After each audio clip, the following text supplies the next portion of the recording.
Hello and welcome, Ms. Anna Campbell-Jones. That's yes, me. That's you. So you might recognise Anna from Scottish Home of the Year, Shotty, as they call it. And the final's just been televised. Was it last week? Last week, yeah, yes. Because I watched that. What an amazing job that is, by the way. Because I always think, I always say, do you know what I love? Especially in the winter. So it's no good in the summer because we get so many light nights. But see, when it's dark in the winter, and especially at Christmas time, and people have their lights on, it's dark outside and they've got their lights on and they've not got their blinds closed. Yes. I love to see inside people's houses. That's what I like about. I used to do work in Holland and Denmark, back in the day, and they don't tend to have curtains at all. Oh, and that's fabulous. one of the things, I know. It's one of the things I really liked about going there, because you can just absolutely look inside everyone's homes, and their homes are really, really stylish there as well. Oh, are they? Oh, lovely. So I don't know how you choose a winner, because you're a presenter and a judge, obviously. Yeah? Is that right? Yeah. I mean, the official title is judge, but I've always been a bit unsure about that word, because when they first approached me about it, they said, do you want to be a judge on this program where we go around people's homes? And I was like, I'm not up for judging people's taste. I think people should do what they want in their homes. And anyway, there were lots of conversations, and they kind of went round the houses a few times, and I was like, can I not judge people's design taste? Can we sort of make it a broader discussion about what home means to people, and how home means something different and is expressed differently for every human being in the world, and make it a little bit gentler than the idea of the sort of TV trope of the sort of slightly posh sounding interior designers sweeping into somebody's house and going, oh, I wouldn't have put that sofa with those curtains. I was just totally not up for that. So whilst the title judge remains, I think part of the reason why people love the show so much is that it isn't judgmental. No, it's not. And I think that's proven in the house that won it, because it was a 1960s, is that right? Yes. Kind of Keith and I lived in a house exactly like that before we moved to where we are now, and it's just so normal. Do you know what I mean? And I think that's what would make it quite relatable. Well, that's what I thought anyway. It's not all about the mansions and the period properties and blah blah blah. So I think I did. It's funny you should say that about the judging thing, because I did think when I was watching it, oh man, it must be so hard just getting the language right, because you don't want to offend anybody when you're doing something like that. And clearly that's been a priority for you when doing that job. Yes, and actually it's not really difficult, because I have absolute respect and admiration for everybody that puts their home in for the show. So it's not sort of like a challenge to find the right words to describe something in a way that's polite, because you're just looking for the good, and there's so much there. And you're a good person, oh, so well, that all comes into play as well. But it's nice that you thought that, just the fact that you thought like that. I think that's really nice. Oh. Credit to you. Anyway, so the reason, just to explain to everybody, the reason that I've got one in my hairs, I'm just about to talk about this. Oh, your hair looks amazing. Thank you, another wig. That was how we ended up getting to this point, because Anna was at an event that I was at just a couple of weeks ago for Spina Bifida and Hydrocephalus Scotland, the charity. We were at that with the lovely Adam, and I was wearing my big curly wig that I like to wear that's my gone out. Your gone out wig. This is my kind of day-to-day normal wig, blending in with society. And you had said about my hair, and I said it's a wig, as I do to everybody, which is so ironic really, because the whole point of having a wig is that people think that it's your hair, but I tell the world that it's a wig, and it's just such a ironic situation, like I'm saying. But I think in terms of educating people and things being acceptable for all women of all walks of life, I feel it's important to say that to people. But anyway, Anna then said to me, oh my God, I'd love for something like that to be normalised for women. Yes, I know. yes. And I went home that night and thought, I need to do a podcast talking about stuff like this. And obviously, I'm 50. I know that you're in your 50s purely because I've Googled it. Not because I thought that, but because I Googled it. And I thought, let's just have a conversation about this type of stuff. But also I know people will want to know about you. So that was how this podcast came about. But yeah, I do know about you and how you ended up in Scotland. But for the viewer or the listener, do you mind sharing how you ended up in Scotland? Well, I ended up in Scotland twice. Oh, really? Yes, Right. kind of, I suppose.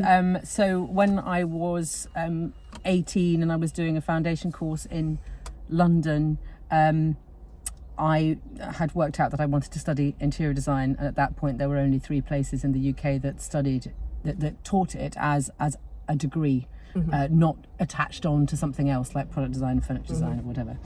So, and one of those places was Glasgow School of Art, and so I applied, and I had applied to places in England as well, and but it was that moment. And I have described this so often, but it's like, I can remember it like it was yesterday, getting off the train at Central Station with my giant heavy portfolio and coming out into the city centre. So this would have been in 1988, 9? Gosh, I can't remember now.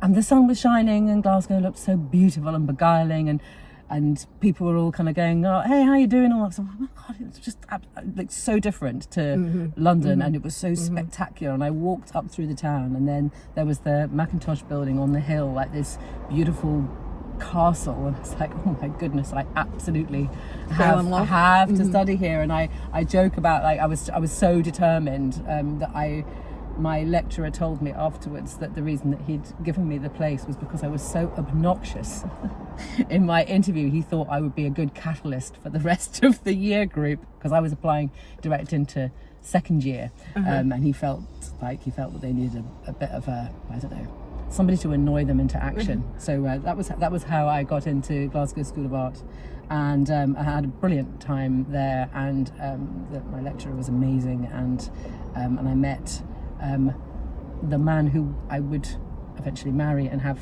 children with. When I graduated, it was 1991, and my partner at the time, he was travelling for work. He worked as Dizzy Gillespie's sound engineer, the jazz musician. So he was constantly travelling the world and stuff, and the only graduate post that was available for an interior design junior was in London. So I applied for that, and again I was obnoxious again, and I got it, and so I had to go back to London. I didn't really want to, but that was the best option at that time. And eventually my partner moved to London, and we got married, and we stayed there for just under 10 years, and then we had our first child. And we were house hunting, trying to find somewhere that wasn't a top floor flat, to bring up her family. And we had this sort of revelation that actually maybe we should just come back to Glasgow, that Glasgow would be a brilliant place to bring up our family. So in late 2000, we came back. More for your money, probably, as well. Yes, and also a kind of work-life balance. I mean, in London there's definitely that sort of, I mean, I the company that I was working at, I remember leaving the office at 9:30 one evening, and my boss coming out of his office and saying, where are you going? Is it your birthday? And I think that in Scotland generally, people work the hours that they're paid to work, and they'll do extra if they need to because they want to, and there isn't this kind of cult of like who can work harder. So it was a little bit about property, but it was also about lifestyle and green space and cleaner air and access to the countryside, and my husband's family and so on. So it made sense at the time. And I went straight back up to the art school and spoke to my lecturer and asked him if I could get a job lecturing part-time, because that would fit in around the baby. So I started doing that, and then a friend asked me to do his house. I'd never done residential design before. All the design I'd been doing in London was commercial, like offices, shops. I did an airport, all sorts of things. A karaoke bar in Korea, all kinds of kind of things. So that was my first sort of residential project, and then through word of mouth, I just sort of accidentally grew an interior design business that was based on making people's homes their own. And it was just because you did one that you enjoyed and you just made that your business, although you're qualified. I'm saying just as if it's as easy as that. It's not. You're qualified to do that anyway. But that's where you found your passion and joy. And your Instagram, you do share like snippets of your own house and art and stuff like that. So it's very much you, isn't it? Yes. So it is. And all of that then, so linking in to what we're going to talk about, like just women in society in general, and especially of a certain age group. Did you find, how would you describe any sort of encounters along the way? Because I've got stories with that, you know, and I always think everybody does have stories. It's whether and how much you want to share of it. But did you encounter anything, because you're quite a strong-minded person, you've alluded to that already, and your lecturer wanted you in the year group because of the type of person that you are. Did you ever come up against any kind of challenges because of who you are? Well, it's a deep one. Well, it is. I mean, I actually did a whole talk about this recently to a group of women in kind of construction, design and architecture, where the theme that I was asked to speak around was my experiences as a woman in the construction industry. Perfect. And I have to say, it got a bit emotional. There were tears. I mean, because everybody in the room had similar experiences. There's this sort of idea, like an interior designer is, you know, you're flapping swatches around and you're daydreaming about colours and so on, and there is this creative aspect to it, but it's quite a small percentage actually of what you do. And really, as an interior designer, you're a woman in the construction industry, and the construction industry is predominantly male, especially in commercial interiors. I mean, it's just the truth that many of the people that make decisions, the facilities managers, the business owners, they've been men. And generally on site, all of the tradespeople, all of the consultants, the engineers, the cost consultants, they tend to be men as well. So I'm a 5'2", blonde, blue-eyed, curly-haired woman in a world full of kind of men in suits that are used to wearing hard hats and high-vis jackets and stuff. And so you get a bit of you develop a kind of a carapace, if you like a kind of, you have to be strong, you have to project strength.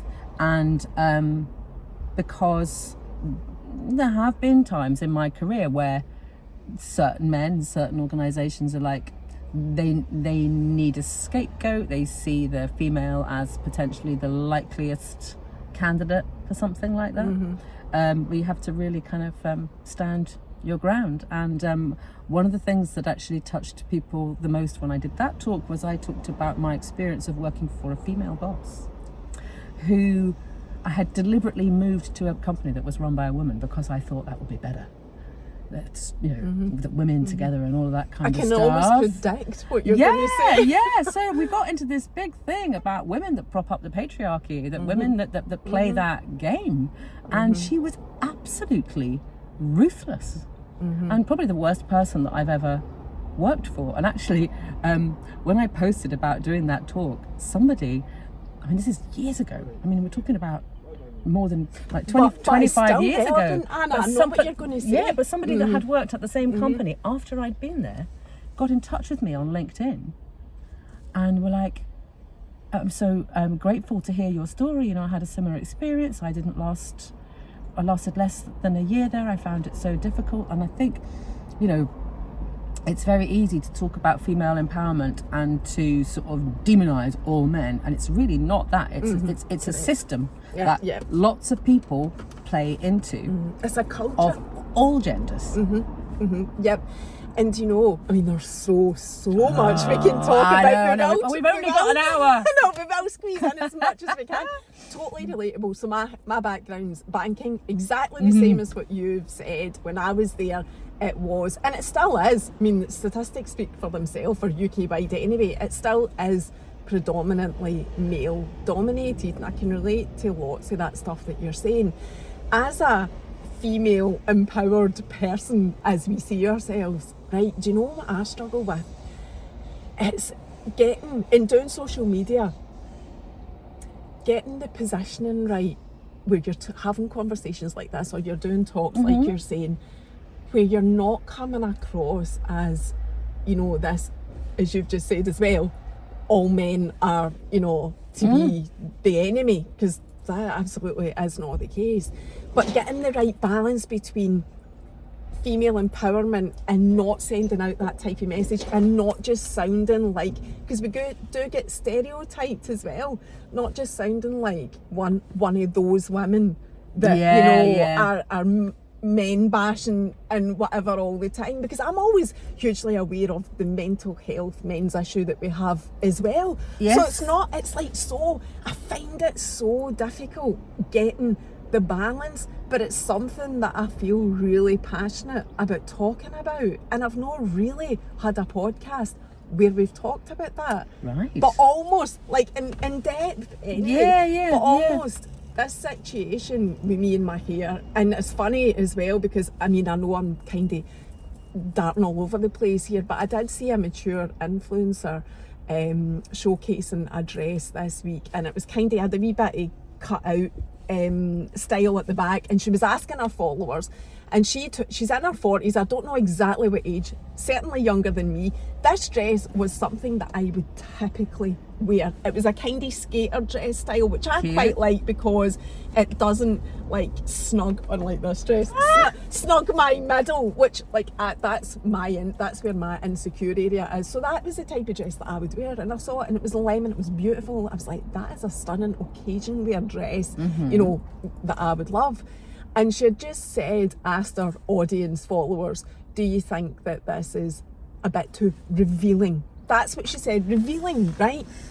Which, by the way, I think that's fine to ask that, right? I'm fine with that. Everybody's got their insecurities. Like I say, I've got mine. However, right, what I was really amazed at was, and I did not expect, in the comments section, because I went in to then say, I think this dress is stunning. But then when I saw what the other comments were, I did add in, and I'm older than you. Yeah. The comments were all women, a real mixture, but a lot of them saying, that dress is too young for you. Oh, don't even start me, man. So this links into what you're saying about wanting for that woman, and I do have that experience as well. I'm like, what is wrong with society? I mean, any of you guys that follow me will know that I like to dress up in ridiculous outfits with my girlfriends in the privacy of our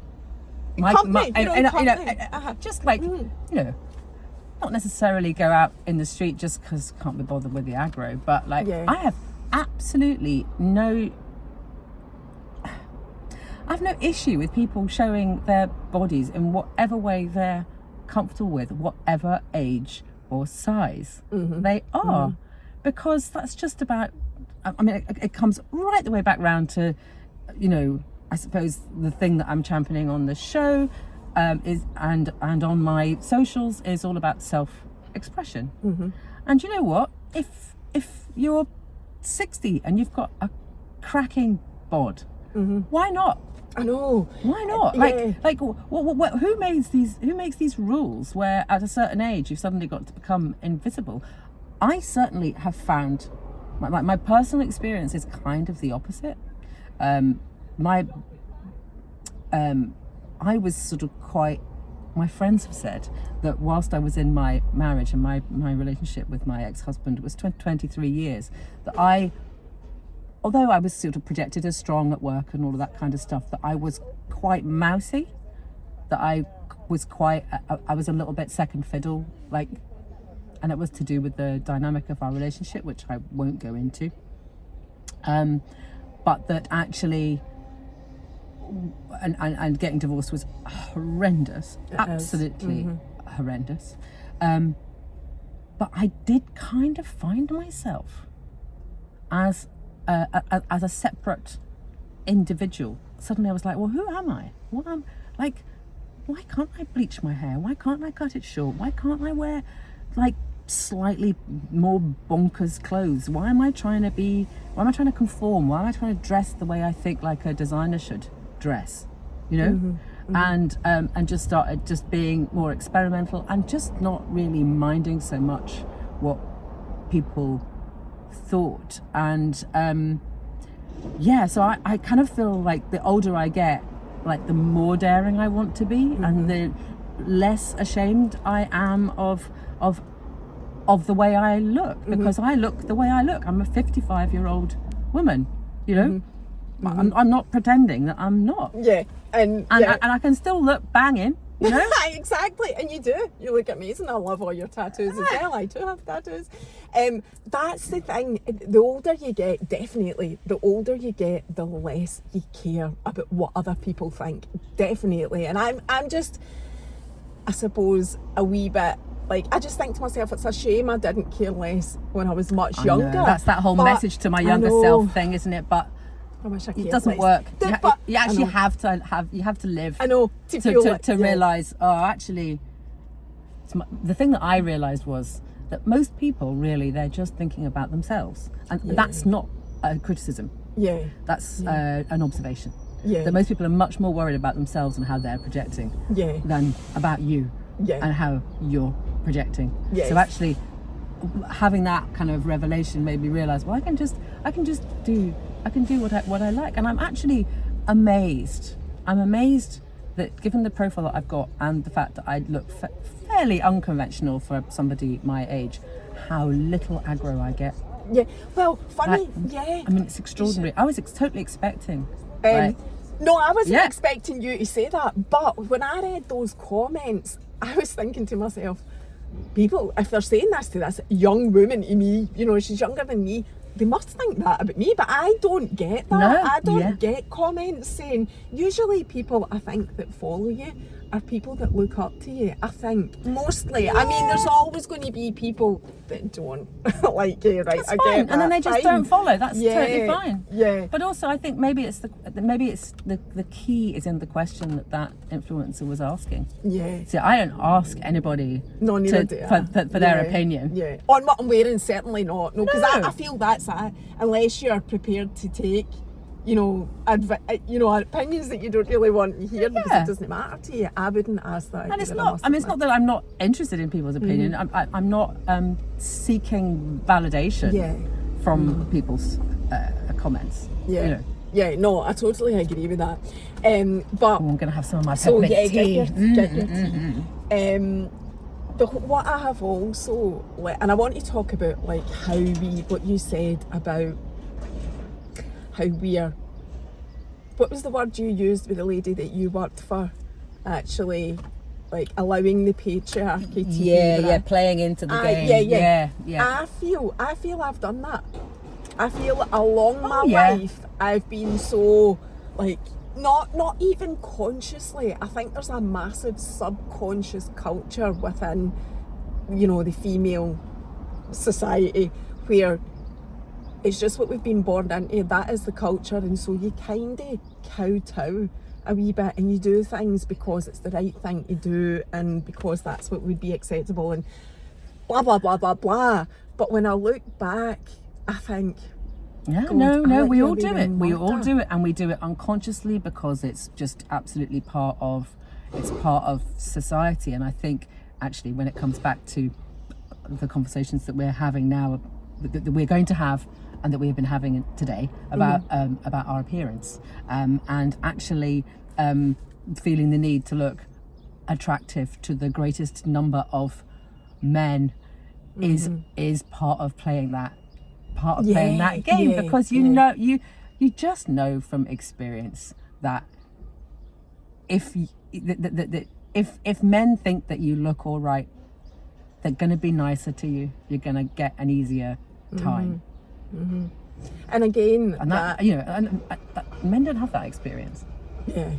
No, they don't. They don't think about. Well, I don't know how they think because I'm not a man. No, but I'm sure they do in a different way. They do, and actually maybe more so now.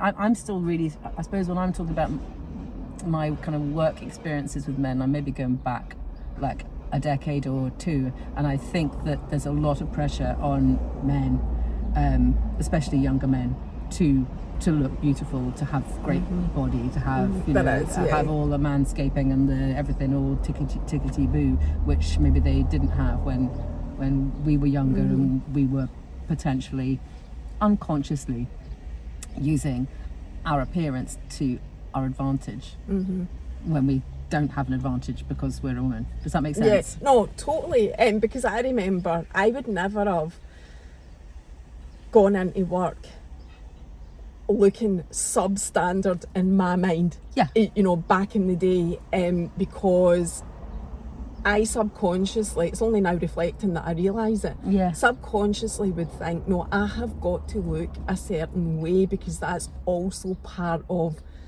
like being noticed, if you like, amongst the male population. You know, in my mind, I would be thinking if I don't look a certain way, then I'm just not going to be considered among the men. Well, it's another box that I think women are expected to tick. You know, like we've got to be competent, and we've got to look good, and we've got to juggle, and we've got to care, and we've got to nurture, but we've also got to be, you know, highly efficient business people, and part of how people understand your effectiveness. And again, it's a societal pressure, but and unconscious, but is to do with how you look. If you look a mess, then there's if a woman looks a mess, inverted commas, then there will be a number of people that will assume that woman isn't good at her job. Yeah, absolutely. And I think that's exactly what I thought back then. And the other thing that I was going to say, linking into that, is in the workplace, I mean, the statistics speak for themselves. There is a huge gap between male and female, you know, management roles, director roles, chairman roles, whatever, and also there's a huge pay gap, things like that. But I do wonder, and I know loads of businesses are trying to close that gap and make it less and whatever, but you're trying to close a gap in a lot of cases with something that doesn't exist, because women, again, because society has created this, and we do it for whatever reason, we just take hold of everything at home. You have babies, the woman is in charge of the child care. I'm not saying that all the women stay at home and look after the child, but, and it is just fact, women are the ones who are organising the mental care. Load. Yeah, the mental, also the physical load, like the housework. Like most women are still the ones that are in charge of like what gets done in the house, the child care, whatever. Does it not stand to reason that they then don't want to go into work and be the manager, or you know because it's not just about in the workplace, it's about what else is going on out with. I'm not sure about that. I think it's interesting. I was reading something the other day about how the value that's put on different roles, I mean, there's obviously a lot of incredibly important conversations going on around what people who care for elderly, for example, in care homes, like what they get paid, and what a hard job that is, and the skill level that's required, and why it is that gets paid minimum wage, whereas something that's relatively easy, say for example being an estate agent, whatever, gets paid a lot more. And somehow, somewhere along the way, jobs that are more often done by women are perceived as being worth less money. And I don't know how we flip that around, and it's interesting. And we talk about closing a gap, and it's really the gap that you're talking about is it's a gender gap in pay, and it's in representation in businesses. But I wonder if there's something about when women are already doing all of these things where we just need to actually, we can change the landscape. We can make what we do And important, because it is. yeah, and I mean, I am just playing devil's advocate to a certain extent. I am just throwing everything out there that I've thought about. I do think that there are also women, you know, just to flip what I said on its head, and these are genuine thoughts that I have. I do think that there are a lot of women out there, because I have experienced this myself as well, that do want to get on, that do want to climb the corporate ladder and get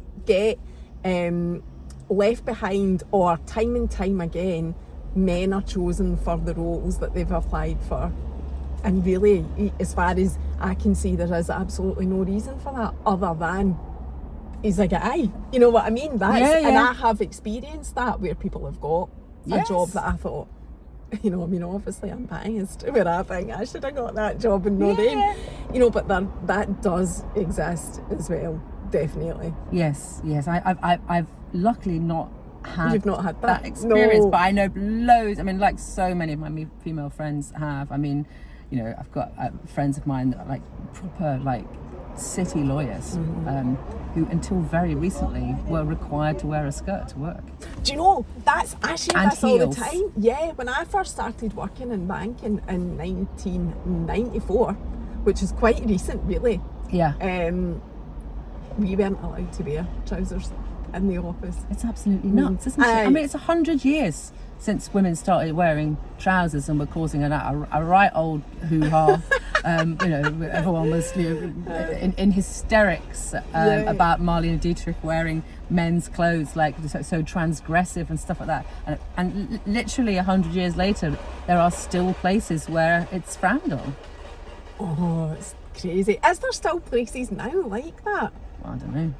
I'm We sure can there get into will the be. gentlemen's Aye, clubs and the golf Oh, clubs I and know. all of that kind of stuff. And I know. kind of, Where women aren't allowed and all that. they're not type allowed of in there thing. at all, Aye, no. regardless of whether they're wearing trousers or a skirt. Oh, it's so draconian, really. It reminds me, I've been talking about my gran quite a lot this week, weirdly, because I grew up spending quite a lot of time with my gran and grandpa. And my gran so she was born in 23. And she constantly went on about, like, election time. If there was any sort of election, my gran was right up there first in the queue to get a vote, because I think there was a point in her life where she remembers, obviously, women didn't have the vote, and you know, so she felt really strongly about that. It doesn't matter who you vote for, just get out there and get your vote, because women fought for the right to vote for us, which is quite an appropriate thing to talk about just now when we're just round the corner from a general election. But at the same time, if there was a funeral, my gran wouldn't really go to a funeral, because the women didn't go to funerals. Oh wow. So, you know, and I remember that as well. My gran didn't like black clothes for that reason, actually, but that's not the same reason. But the women weren't really expected to go to funerals. That's so funny. Well, I remember when my mum died 2018, and we arrived at the crematorium, and I went round the back of the hearse, and the funeral director was like, so right, who's going to carry the coffin?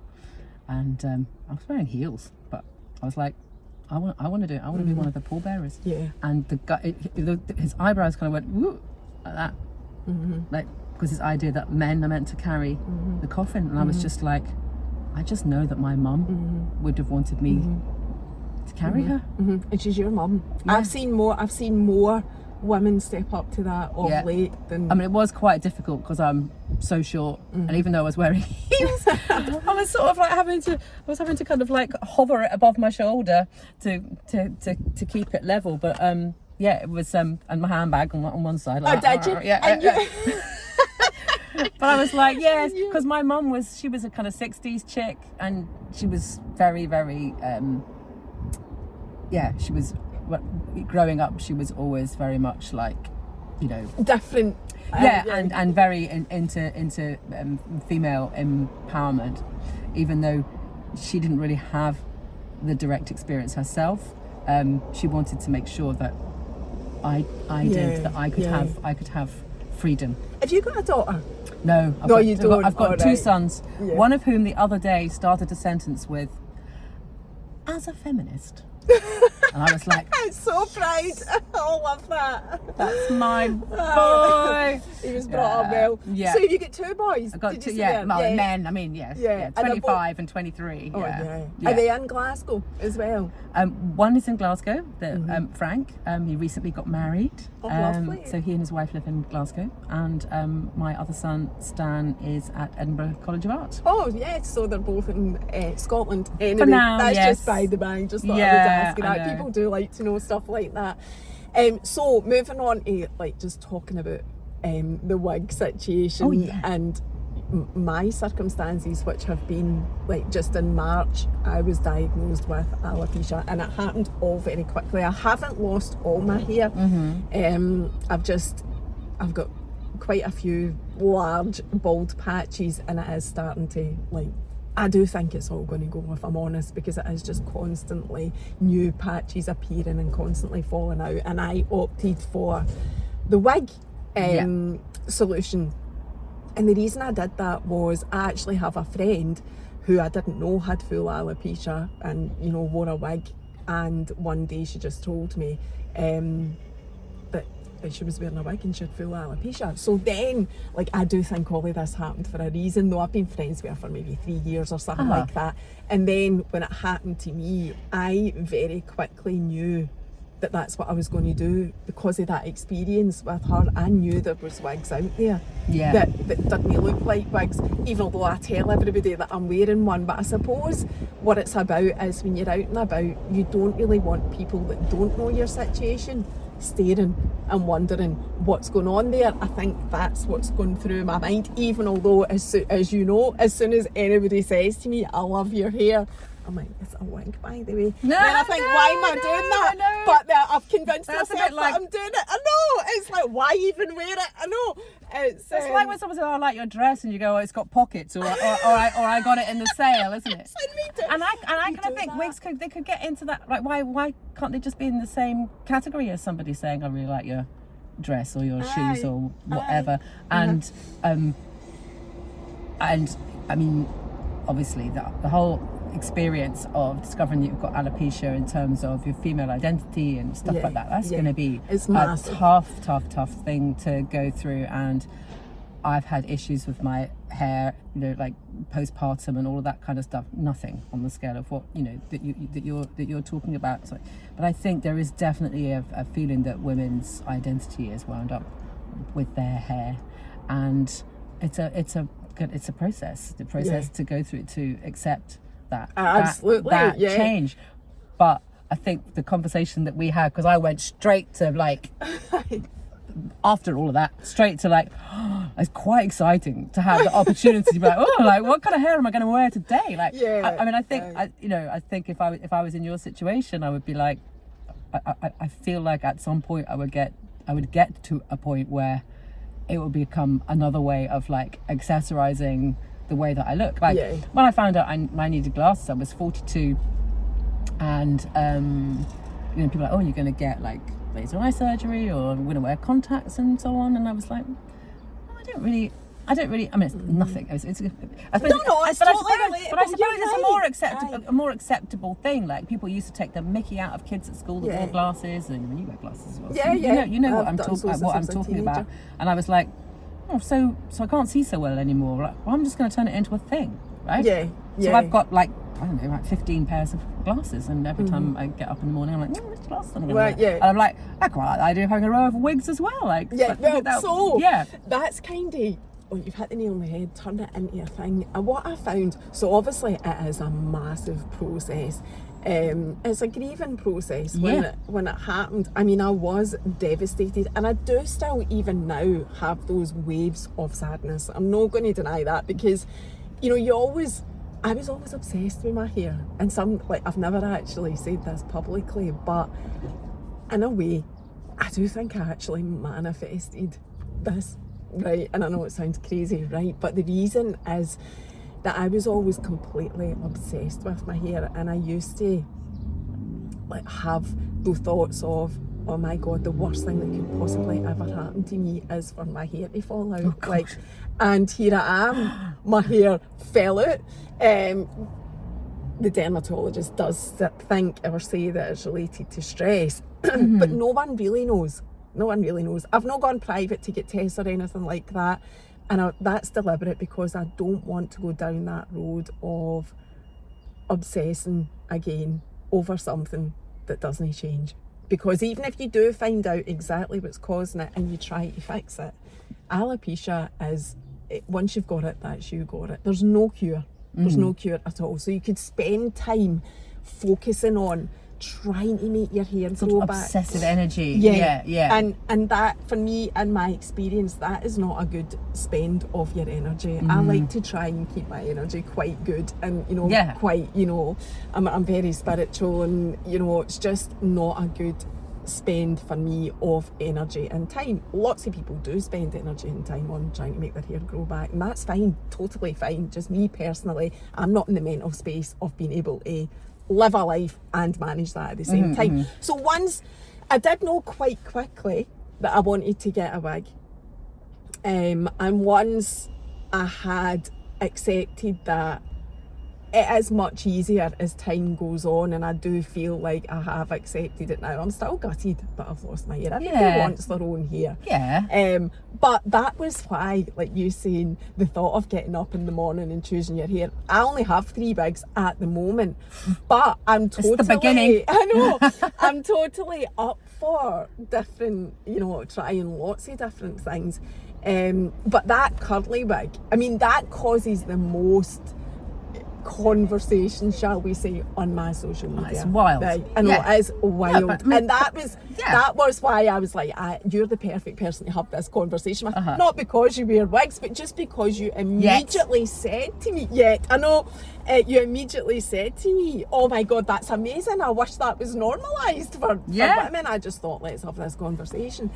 So I have found that, so like I've said to you, this has turned into my kind of day-to-day wig and whatever. I still am able to wear my bio hair tied up. I mean, it's a riot because I can't get it coloured, and it's not cut in any way, although I'm going to get some length taken off it today, because the less hair you've got under a wig, the more comfortable it is. It must get hot. Well, it's not even just hot, it's so it's braided along the bottom. It's just too much. It just feels like there's too much there, and I could be doing it being less, and the fact that I can't wear my hair down anyway, I'm as well getting it cut. I mean, people say to me, would you not just go and get it shaved off? I don't think mentally, I think that would be hugely emotionally draining to just shave it off. Not this stage. Maybe if I get more brave, I would maybe do that, but not at this stage. Yeah, I know someone who has alopecia, and it's complete, the whole lot, and she wears she looks absolutely banging. She wears a wig, but it's like she wears a wig as if it's an undercut, and then her scalp is tattooed with stubble. Love that. So Love basically that. She shaves off whatever bits and bobs are left. So if she wants to, she can just look like she's got a buzz cut, because she's got the buzz cut tattooed on. And I was like, I think I would do that. Yeah. I would do that, and then still have, the 47 wigs. Yeah, I know. So the curly wig that you've seen, that's from a lady that I have had in my car as well, Mimo Wigs. She's got her own wig business. She is in a wheelchair because she suffered a spinal cord injury, but she already had alopecia when that happened. But anyway, she got her whole scalp tattooed, and I must show you a picture when we're done. It's incredible. It's amazing. Just different. She's quite spiritual and religious as well, so it's very it is just just patterns, and she does have a lot of religious type tattoos, although I don't know if they're on her head. I love all of that. I'm not religious at all, but I love all of that because it's just another form of spirituality.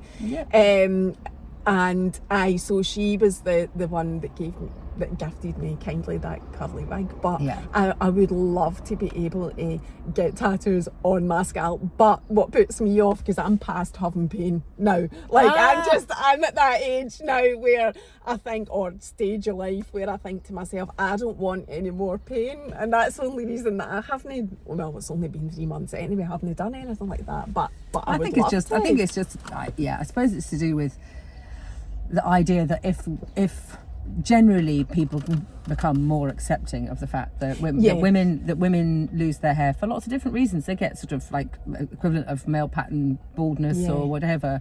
That can just, people can be less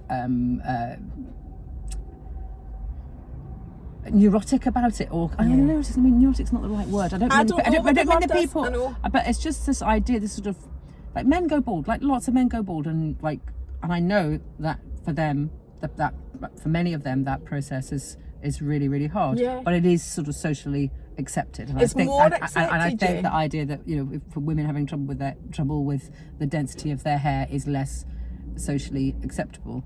And if that stigma can get removed, then there's so many different ways that people could embrace that difference.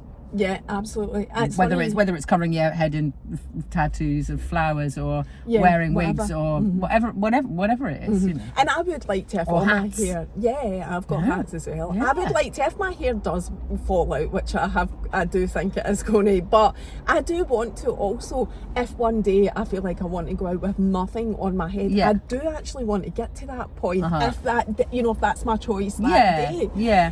But what I was going to say about that curly wig.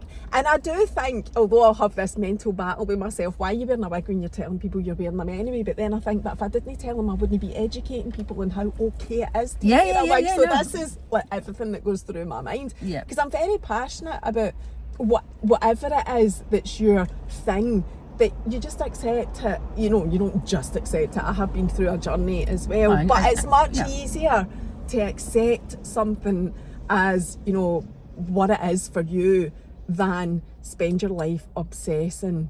Like mentally it's easier, I think, than to spend your life obsessing on making your hair grow back, which I just know I'm not strong enough for, and that's me personally. But like I say, each to their own. But what I was going to say was, when I first started wearing the wigs, and again, it's nothing nasty, but it is just something, because I'm super sensitive with all this that's going on anyway, you kind of focus on how society is reacting and what people are saying to you. I've never had anybody be nasty to me, but people do message me saying, and I do just say thanks, you know, I just accept it, but I do make a point to say, no, this is my favourite wig. That curly wig is my favourite wig. I love it. I love when I put it on. It does change your outfit. It transfers. It changes the way you stand, the way you the way you project yourself. You're becoming a different character. Like, because we're all, you know, we're all multi-dimensional, aren't we? Yeah. So and we put on outfits to suit our mood, or to show people different sides of ourselves, and we style our hair. My hair's so short, it's always I love the your same. hair as well, though. You've got curly hair. I've got curly. I know. Folks, that's happened by accident, because my hairdresser who comes to my house, he was on jury duty, and it was the High Court, and my hair got long and it started curling, and then my friends did an intervention. They were like, you should have your hair curly again, because I've had it so short, because I've always had it so short before it curls, but once it gets beyond this length, it starts going doink, doink, doink, doink, doink, like that. But yeah, I think it's just to come back to, you know, choosing a wig to suit your mood, or what version of yourself you want to project. I mean, you've actually got something else in your arsenal that many people don't have. I know. And then I feel like, am I exploiting the whole thing? But then it is what it is. You know, it wasn't something I chose. I didn't do something that caused it that I know of. You know, it's just how my life has played out. But what I've noticed is that people come into my inbox or comment on my posts, both on TikTok and on Instagram, saying when they prefer the other wigs, right? So I get people saying about this one, oh, I much prefer that one because it's so much more natural, it looks real and whatever. And I know there's no malice in it. I know that it is people being kind, sending kind things about, you know, the hair that you're wearing that day. But I've obviously spent a lot of time thinking about this now, and I'm thinking society shouldn't do that. It's like So I think, right, this is what I've compared it to. If you had a friend who was maybe on the bigger side, right, say, you know, was maybe whatever size, I don't even want to quote a size, but say they were a size and they said, I would actually prefer to be a couple of sizes smaller. I'm going on holiday, which women do all the time, right? I'm going on holiday, I want to be a smaller size, the summer body, all of that, which I hate, by the way, but that's by the by. People do it. And, you know, they dropped a couple of dress sizes. You would not then say to that friend, I much prefer you that size. You look better that size. Like, you just wouldn't say it. No, right? not quite in that way. But women do say, "Oh wow, you look great," amazing. when you've lost weight. But you wouldn't say. And then you want to say, "Well, the reason I've lost weight is because my heart's broken and I can't eat." But thanks. You know. Yeah, it could be stress related. I know that. That's how it affects me. No, it's that word prefer though. It's that like saying, I prefer that wig. I prefer you in that wig, and I think goodness. No, you should not. That's no. I want to try and come educate right the way people back round on to the that. whole like women unconsciously dealing in the kind of language of the patriarchy. So why should anybody have an opinion about how you look? And would they say that to a guy? I know, I do. Do you know what? I think that all the time when things happen. And again, it's getting that fine line between, should I talk about this or do I sound like I'm being a neurotic woman, you know, because you get labelled that. But things that happen day to day in all sorts of walks of life, I do think to myself, would you have said that to me if I was a guy? Yeah, okay, so I'm going to, because I don't want anyone to think that we're doing a kind of like... Men bashing. No, because we're not. Absolutely not. But that idea of doing... Am I allowed to swear? Yeah, it's not the BBC. So I always say that to people. Well, I swear a lot, right? Do you? Yes, No I'm an absolute So do I. potty mouth bitch. I'm good at switching it off, obviously, to be on the telly and stuff like that. But I do describe this feeling of sort of my late 40s. As I entered my 50s, I just felt like I was entering this era of not giving a fuck. And how powerful that feels.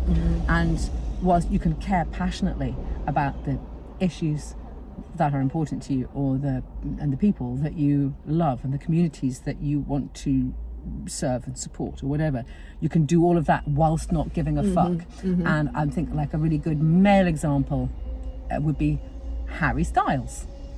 Oh yeah, Okay. How much has he changed? So he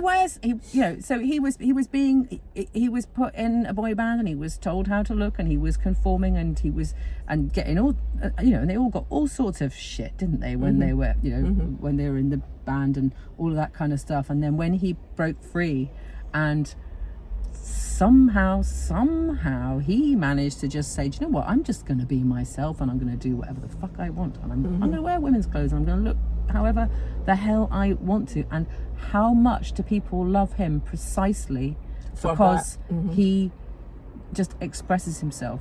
And obviously he gets, I imagine, a lot of people trolling him for the way that he looks and the kinds of clothes that he puts on and so on, but he does it with nothing but love, a sort of unabashed love for himself, actually, but also for the people that appreciate him, the people that are there for him. So I think he's a great sort of standard bearer for that idea of, you should just do what you want. If you're doing no harm, do what you want. Yeah, and the society has changed quite a lot in recent times with that view as well. There are more people who are attracted to people who are a bit more individual and, you know, not the society deemed norm that used to be, because actually being a bit different is more normal now than it used to be as well. But the whole, you know, like wig thing, so I know you wanted, and we have just got like 5 minutes left. Really? So I just want to talk. You are going to have to tell me when you get a wig, because it's going to happen, because, you know, even if it's just for, you know, fun to begin with, or whatever, you need definitely. to tell me about it. But I can't recommend enough when it comes, because I knew nothing about wearing wigs, and I was the type of person that, although I knew I wanted to wear one, I did not know where to start. So I did contact my friend who, as I've said already, wore a wig, and asked where she went. And I can't recommend enough anybody. It doesn't matter what the reason, if you've got thinning hair, loads of people, like you've said already, do feel really self-conscious. You don't need to have alopecia and be in my situation to go and see about wearing a wig. Loads of people wear wigs, and don't even, when I first went public on my Instagram, I had hundreds of messages of people saying, thanks for talking about this, I also wear whatever, whether it's hair extensions or a hair system, which is effectively the same as a wig but sewn into your hair that you have got, or a wig or whatever, and don't tell people because of the stigma attached to it. So what I would say, I don't even know, I'm digressing, don't even know what my train of thought was there. What I was trying to say was, you can go to a hair solutions place, so there's, you know, quite a few in Glasgow, there's probably be wherever anybody lives, and you can have that consultation about, right, I really feel keen to wear a wig, but I don't know where to start. And it's free. You don't even need to buy anything when you're, you know, you it's can like, go for that it's like shopping. Aye, that Like, it's like getting your first bra. And, yeah, and I always liken it to wearing a bra, because people ask me, are wigs uncomfortable? It's like wearing a bra. The longer you wear it, the more uncomfortable it is. But as soon as you start wearing them and keep wearing them, you get used to wearing it. And yeah, you maybe do get like a wee bit itchy or whatever. It's actually the nylon that makes it itchy, not the actual hair. But then when you take it off, you get that feeling of relief. Yeah, and whatever. it's like taking your shoes off after a party. So I would like people to, right, okay, so see, I think the way I would wear a wig now would be like to have, like, I mean, can you imagine if I got like a sleek little bob, yeah, like in red, yeah, with a little fringe or something like that. So like, if I was getting a wig just for like, I don't know, you need Saturday to do night out, what sort of wig should I get? You need to do that now that you've said Oh that. yeah, I'll do it. 100%. Yeah. See, if you're doing it for fun like that, then it's not so much imperative to go to a hair solutions place. But that was my starting point. But you know, Mimo Wigs, I got to give Michelle a shout out. MIMO, Mimo Wigs on Instagram, and they're very reasonably priced for a good wig as well. Mine's are all artificial. I don't go for real hair. Because they're stinking dear, but also there's just something about that. I'm like, somebody else's hair, I don't know if I can wear somebody else's hair. Anyway, that is just me personally. Mimo Wigs have got all the different, you know, styles, colours, everything you could possibly imagine, and I didn't try any of them. Where are they? Michelle's based in Dumbarton. Oh, right, sure okay. It is, yeah, so it's local. And you can just order one and give it a bash, because the one that I wear is a Raquel Welsh one, and it's not got I don't think it's got a name, I think it's got a number if I mind right, and it's a certain colour and blah blah blah. I would say if you didn't want to go to an appointment, that is a good wig place to start. I'm sure there's more, but just in my experience, that one, and you would get something wild. Yeah. Would you do it? Think you would do it? Yeah. And give it a go. And Yeah, definitely. You need to tell me as soon as you've done that. Yeah. Or you'll post it. You'll probably post it on Instagram. Oh, not me posting things on Instagram? Never. Anyway, we're nearly at an hour. Thank you so much for coming. It was just a chat to open up a different type of conversation. We found out about you as well, and I know people would want to know that, but I've really enjoyed it. It's been a great chat, and I hope you'll come back and chat again when you have got your wig, and you can tell us about your experience, how it works for you. I know. I'm actually, I've started daydreaming about it already now. You know, go and do it. I know. Thank you so much, my lovely. It's been smashing. We'll see you again. Yay. Bye.